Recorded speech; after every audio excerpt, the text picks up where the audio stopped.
Welcome to my channel IELTS Tips and Tricks. Today we are going to learn how to write essay agree और disagree. तो ये वाला जो ऐसे है वो आज के दिन ही आया था 10 अप्रैल को। तो आइए सीखते हैं how to write full explanation, how to write sentences and support the task response. I hope कि ये वीडियो पूरा देखेंगे क्योंकि मैं यहाँ पर आपको बहुत ही अच्छी टिप्स एंड ट्रिक्स देने वाली हूँ एंड आपको सिखाने वाली हूँ कि आपको कैसे लिखना चाहिए। तो आइए स्टार्ट करते हैं। देखिए ये ऐसे आया था, the only way to solve the increasing crime rate of young offender is to teach parents better parenting skills.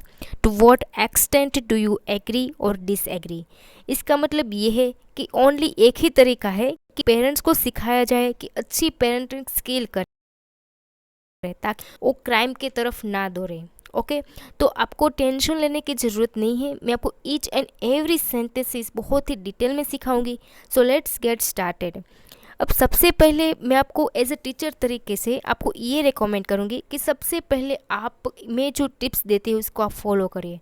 तो टिप्स कुछ ये है, देखिए टिप्स, लेकिन अभी तक आपने हमारे चैनल को सब्सक्राइब नहीं किए हैं तो आप कर सकते हैं। देखिए सबसे पहली टिप ये है कि रीड द क्वेश्चन ट्वाइस। इसका मतलब क्या है, कई सारे स्टूडेंट्स मैंने देखा है कि बहुत ही ज़्यादा हरी में होते हैं एंड पता नहीं क्वेश्चन को पूरा रीड ही नहीं करते कि क्वेश्चन क्या कहना चाहता है, हमें क्या लिखना है। अगर आप क्वेश्चन को अच्छे से रीड नहीं करते हैं ट्वाइस टाइम तो आप कंफ्यूज हो सकते हैं। तो मैं आपको ये रिकमेंड करूँगी कि सबसे पहले आप क्वेश्चन को एक बार नहीं 2-3 बार कम से कम रीड कीजिए। उसके बाद दूसरे टिप ये है कि यूज़ सिनोनिम्स। ये बहुत ही ज़्यादा मायने रखता है सिनोनिम्स। ओके गाइस, तो आइए देखते हैं कि इस ऐसे में आप कौन से सिनोनिम्स यूज़ कर सकते हैं। देखिए पेरेंट्स की जगह पर आप मदर, फादर और गार्डियंस भी लिख सकते हैं क्योंकि एग्जामिनर बोर हो जाएगा ना, क्योंकि आप एक ही तरीके से पेरेंट्स ही लिखे जा रहे हैं। तो फिर उसके बाद है स्किल की जगह आप ट्रेट और एबिलिटी का भी यूज़ कर सकते हैं। उसके बाद क्राइम की जगह आप अनलॉफुल एक्ट या फिर फेलोनी लिख सकते हैं। आगे और वायलेंट भी लिख सकते हैं। उसके बाद है टीचिंग, उसकी जगह आप इम्पार्टिंग, एजुकेटिंग, इंड्यूल्जिंग का यूज़ कर सकते हैं। टिप 4 ये है कि right different kinds of sentence structure. अब इसका क्या मतलब हुआ, कई सारे स्टूडेंट जिसकी जो फर्स्ट लैंग्वेज इंग्लिश नहीं है उसको बहुत ही ज़्यादा प्रॉब्लम आती है सेंटेंस स्ट्रक्चर में।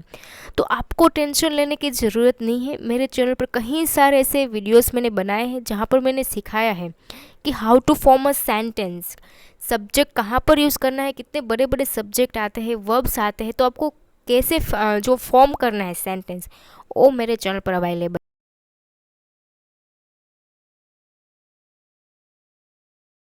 है, आपको सिखाया है। और यहाँ पर आप कॉम्प्लेक्स स्ट्रक्चर का भी यूज़ कर सकते हैं क्योंकि सिंपल सेंटेंसेस लिखने से तो अच्छा है कि आप कॉम्प्लेक्स सेंटेंस बनाना सीख जाएं और उसका यूज़ करें। टिप नंबर 5 ये है कि right short ideas, only 2 ideas, 1 idea for 1 paragraph and second idea for second paragraph. इसका मतलब ये है कि आपको शॉर्ट आइडिया लिख लेना है कि आप क्या लिखना चाहते हैं, क्या लिखने जाने वाले हैं। ठीक है, पूरा ऐसे है, उसमें आपको पता है कि 2 ही आइडिया यूज़ करना है, उसको सपोर्ट करना है। ओके, तो आपको क्या करना है कि 2 आइडिया लिख लेना है कि मैं ये 2 आइडिया लिखूँगी और उसमें मैं सपोर्ट करूँगी। ठीक है, so use this method. Like topic sentence आपको लिखना है, फिर आपको लिखना है कि मेन आइडिया, जो आपका मेन आइडिया आपको बनाया है कि यही आइडिया मैं सपोर्ट करूँगी, तो वही आपको लिखना है। उसके बाद आपको सपोर्ट करना है, उसके बाद आपको एग्जाम्पल देना है और उसके बाद आपको कंक्लूड करना है वो आइडिया। तो पूरे पैराग्राफ में 5 थिंग्स आनी ही चाहिए, तभी ही एग्जामिनर आपको अच्छे बैंड देगा। अगर इनमें से कोई भी एक आपने नहीं लिखा है तो एग्जामिनर आपको हो सकता है कि पूरे बैंड ना दे। तो ये बात का खास ध्यान रखेगा। So let's write according to the tips. तो आइए स्टार्ट करते हैं इंट्रोडक्शन के साथ।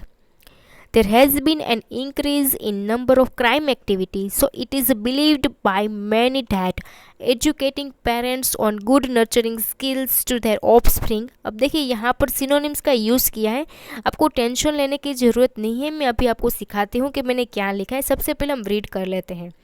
विच is sole method to minimise escalating crime activity by youth. तो यहाँ पर मैंने पैराफ्रेजिंग की हुई है। अब देखिए इंट्रोडक्शन में 2 मेन थिंग्स है जो बहुत ही इसेंशियल है। सबसे पहले आपको पैराफ्रेजिंग करनी होती है, उसके बाद आपको थेसिस सेंटेंस लिखना होता है। अगर आपके इंट्रोडक्शन में 2 थिंग मिसिंग है then I don't think you won't be able to get bands. तो यहाँ पर आपको कुछ नहीं करना, सिर्फ पैराफ्रेजिंग ही करना है। देखिए जो क्वेश्चन था उसमें यह लिखा था कि टीच, तो यहाँ पर मैंने लिखा है एजुकेटिंग, ठीक है। उसके बाद गुड नर्चरिंग स्किल्स। तो देखिए क्वेश्चन में मैं आपको सिखाती हूँ क्वेश्चन में क्या लिखा था। So you can see that, wait a minute students. तो यहाँ पर देखिए teach parents better parenting skills. तो यहाँ पर मैंने कई सारे सिनोनिम्स यूज करके मैंने पैराफ्रेजिंग की हुई है, तो आपको ही पैराफ्रेजिंग करनी होगी। उसके बाद आपको थेसिस स्टेटमेंट लिखना होता है जो बहुत ही इसेंशियल है। अगर आप इनमें से कुछ भी नहीं लिखते तो आपके बैंड पर अफेक्ट करेगा।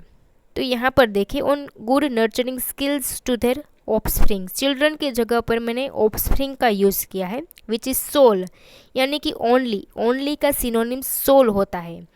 विच is only sole method to minimise escalating crime activity. Minimise का मतलब ये होता है रिड्यूस, एस्केलेटिंग का मतलब ये होता है increase. However, I completely disagree with given approach because it is not correct to blame parents for all offenses. आप ही खुद देखिए कि क्वेश्चन क्या कहना चाहता है। क्वेश्चन में ये लिखा है कि पेरेंट्स है उसको हमें सिखाना चाहिए good parenting skill to children. उससे क्या होता है कि अगर हम अच्छे अपने बच्चों को सिखाते हैं तो वो क्राइम नहीं करेंगे, ऐसा ये ऐसे कहना चाहता है। लेकिन हम यहाँ पर डिसएग्री इसीलिए हुए हैं क्योंकि हम पेरेंट्स पे ब्लेम नहीं कर सकते। हमें पता है कि हमारे पेरेंट्स हमें बहुत ही अच्छा सिखाते हैं, गुड सोशल बिहेवियर सिखाते हैं चिल्ड्रन को, लेकिन फिर भी कई सारे चिल्ड्रन जो है वो क्राइम करते हैं। लेकिन इसका रीज़न ये नहीं है कि जो पेरेंट्स है वो अच्छा नहीं सिखाते हैं और समथिंग लाइक दैट, ठीक है। तो ये नहीं होता। तो यहाँ पर इसीलिए हम यहाँ पर डिसएग्री हुए हैं। I completely disagree with given approach because it is not correct to blame parents for all offences. I will explain and support ideas in upcoming paragraphs. अब देखिए ये इंट्रोडक्शन है इसलिए हमें यहाँ पर इतना ही लिखना है। कई सारे स्टूडेंट मैंने देखा है बहुत ही लंबा इंट्रोडक्शन लिख लेते हैं, पता नहीं ये ऐसा क्यों करते हैं। तो यहाँ पर आपको सिर्फ इतना ही लिखना है, बहुत ही ज़्यादा डीप में लिखने की ज़रूरत नहीं है। तो आइए देखते हैं बॉडी पैराग्राफ आप कैसे लिखें। सबसे पहले आपका कोई वन मेन आइडिया होना चाहिए, ठीक है। One of the prime reasons why teaching mother and father good parenting straight make little impact on crime rate is that. ये सेंटेंस ऐसा कहना चाहता है कि देखिए कि यहाँ पर मैंने ये लिखा है कि अल्दोग कि भले ही हम जो पेरेंट्स हैं वो सिखाते हैं बच्चों को अच्छा ट्रेट्स और कैरेक्टर्स, जो अच्छी वैल्यूज़ है वो सिखाते हैं, लेकिन फिर भी क्राइम करते हैं। तो उसके पीछे रीज़न क्या है वो मैंने यहाँ पर लिखा है। तो आइए स्टार्ट करते हैं। It is believed that parents are best teacher for kids so that they are obligated to guide the way to being noble civilian. It is accepted that young children mostly try to imitate the behavior and habitats of the family members. ये तो हम सबको ही पता है कि children क्या करते हैं, जो भी पेरेंट्स करते हैं उसकी नकल यानी कि उसकी ही कॉपी करते हैं। वो तो हम सबको पता है कि जैसा पेरेंट्स करेंगे उस सेम ही उसके जो चिल्ड्रन हैं वो भी ऐसा ही करेंगे। तो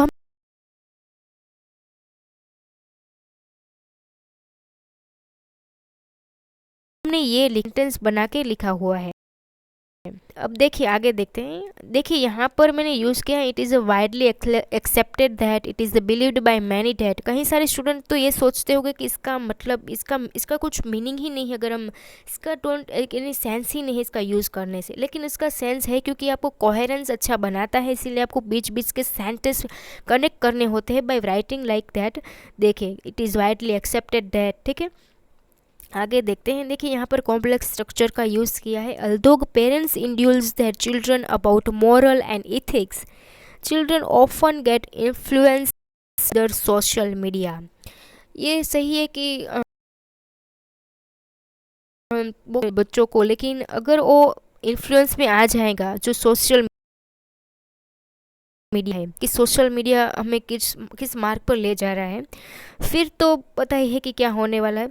one study reveals that 80% of young children tend to do crime by watching violent web series. They intimate that it is given in the series. अब देखिए, वन स्टडी रिवील्ड दैट, इसलिए मैंने हाईलाइट किया है कि आपको सेम इसी तरीके से ही लिखना है, आपको एग्जाम्पल लिखना है, आपको सपोर्ट करना है आपका जो मेन आइडिया है, ठीक है। ये ऐसा नहीं है कि आप पूरा जो ट्रू है वही लिखे एग्जाम्पल, आपको कोई भी बना सकते हैं क्योंकि आपकी लैंग्वेज की टेस्ट है। अगर आप अच्छे से बना सकते हैं एग्जाम्पल तो बहुत ही अच्छी बात है, ओके। सॉरी स्टूडेंट्स, तो आगे देखते हैं। पेरेंट्स में नॉट अवेयर, अगर आपको अच्छा नहीं आता है बनाना कि कैसे बनाए एग्जाम्पल, तो आप मुझे कमेंट सेक्शन में बता सकते हैं। आगे देखते हैं इस कॉम्प्लेक्स स्ट्रक्चर, यानी कि ये जो एग्जाम्पल है उसमें मैंने ये लिखा है कि सबसे ज़्यादा जो चिल्ड्रन है वो कहाँ से क्राइम करते हैं, बाय वॉचिंग वीडियोज़, जो वेब सीरीज़ में दिए हैं वही सेम उसकी कॉपी करते हैं, वहाँ से वो क्राइम करते हैं। पेरेंट्स में not aware of what kind of videos are being watched by their juveniles.